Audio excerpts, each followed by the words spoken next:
So, what kind of a behavior aligns the people under you, and what kind of a behavior probably puts off the people that they don't want to associate with you. You know, just because you have an appointed authority, people might listen to you. It won't be an accepted authority. So we are looking at what kind of a behavior will probably help you to enroll the people. One of it is winning too much, meaning in every encounter, every kind of interaction with other human being, we always have a desire to win, right? Now, where is it coming from?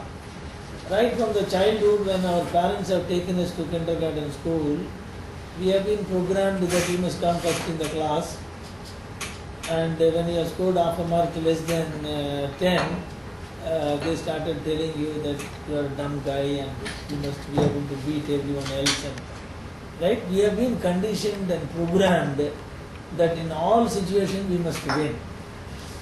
So, over a period of time, that manifests in our behavior, that every time when we are meeting with someone, when we are going to come to the listening skills, etc., I am going to talk about more in detail, we constantly go through our internal conversation that I have to prove that I am better than the other person. Yeah? Particularly if you are a boss subordinate kind of a scenario, you tend to probably put down your subordinate to prove yourself that you are smarter than them. Sense? So the need to win at all cost in all situations, when the matters and when it matters and when it does not, and totally beside the point. So this is one of the characteristics which is not worth adding too much value. Try to appreciate. If you have difficulty capturing what it is saying, please ask me questions. What it is saying is, when your subordinate is coming and telling you something, or in a meeting when you are facilitating, somebody is saying something, constantly our mind, this habit is coming from the previous habit. I want to add something more than what they have said. He says, we are thinking of making a checklist like this. Oh, why don't you do like this? Not this way. Many a times we don't even want to see what they are showing. See, I have been catching myself doing that several times. First of all, you see what they have done, no? Even without seeing what they have done, you are trying to prove the point that I can add more value than you. Isn't it? So, these people don't like it. As a subordinate, you don't like it. As a boss, don't do that. If you are not a good subordinate, you can never become a good boss at any point in time. Whatever you didn't like from your boss, when you become a boss, you do the same thing. What nonsense it is.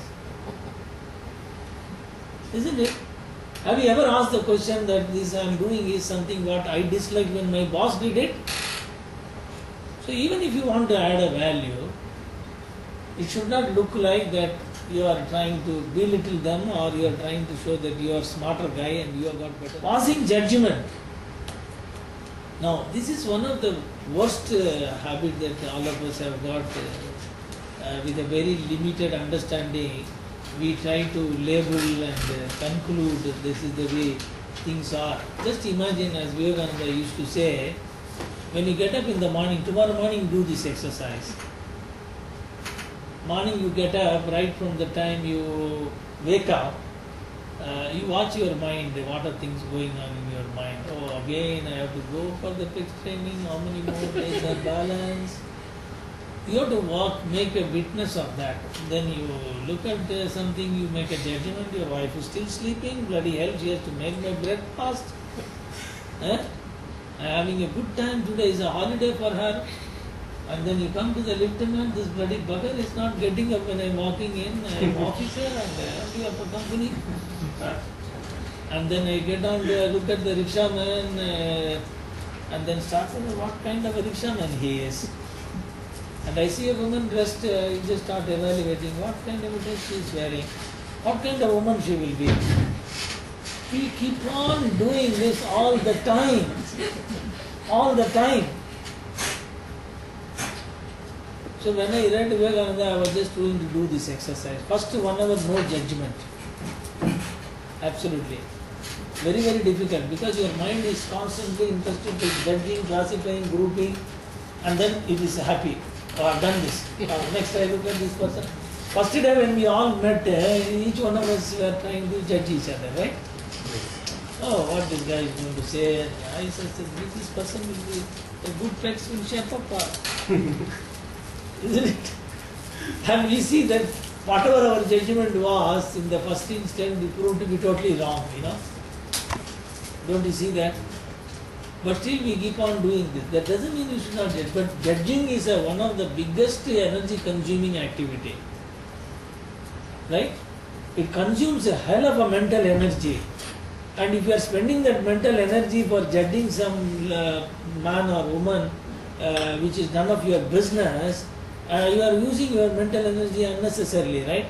So if that is going to be the case, if somebody is coming and telling you something or sharing something with your subordinates, and you make a judgment and you pass a judgment to them, but this is awful, it's a judgment, no? This is not the way to do it, it's a judgment.